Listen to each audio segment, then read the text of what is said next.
So, what it is that I wanted to say was just the experience of the space today, which is, I think, more than anything, community.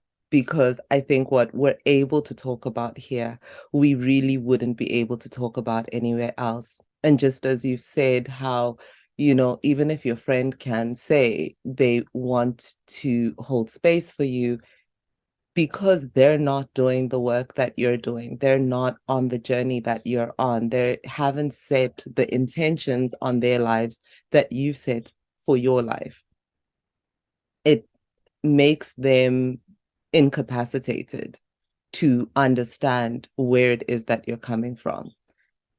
But like the beauty of this space for me is how we're all equally able to bring our everything, the mgo, mjolo, work, personal life, dreams, the actual work that's in the course, um, how whether we struggle with engaging with the work or how the work has changed over the time that we've been doing it, and how our little victories can be celebrated because it might seem small that, you just pause the video and go do something that will support you in being able to do the work at that time to someone else.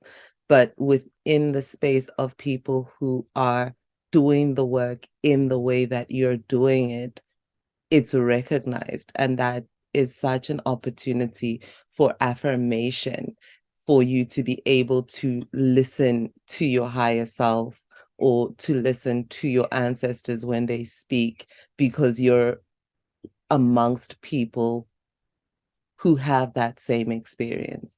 And I think we can take it for granted that you just do this work on your own in a silo, and the work will work. We forget that,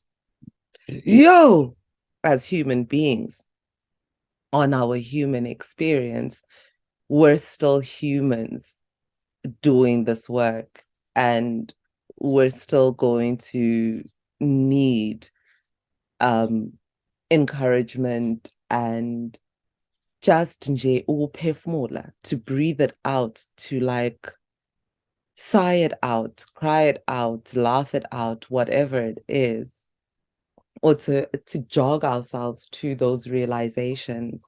But it's only through relating to other people, just as much as you've mentioned how this relationship showed you whatever issue you do or don't have. It's this thing that keeps coming up about the work being collective, healing being a collective work in general. And it's through relating to other people that we can begin to do that work of healing. And it's when we're relating is when we start to see those flare ups of the parts of ourselves that we didn't recognize. Someone said that, have you dealt with your triggers, or are you just isolating yourself from your triggers so there's nothing there to trigger you? But then you get into a relationship. It's even that concept of like, I don't want to be in a relationship until I've healed. The reality is that you're going to heal inside that relationship, because you're going to experience your triggers inside the relationship, and how you show up for those triggers when you're triggered is what determines if you've healed or if you've not, or whatnot. Because it's not realistic to say you're going to be this version of yourself that's like equanimous and perfect and untriggered and always just in your higher self all the time. That's not the human experience, you know? And sometimes we get that in our head when we begin to do the work, that there's a version of ourselves that we're supposed to be all the time. It's it's not healing. Do you know?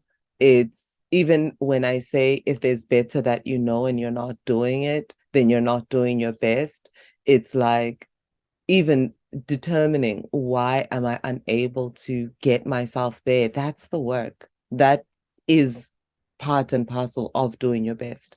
The trying is part and parcel of doing your best. And then the actual doing of the thing, you know, and the fallout, what comes after, and all of that. And that's what these spaces are for. That fallout, what comes after.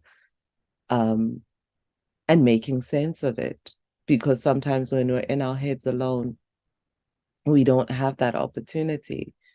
Um, and we all deserve that opportunity. And that's why we have these spaces. And I'm enjoying this so much.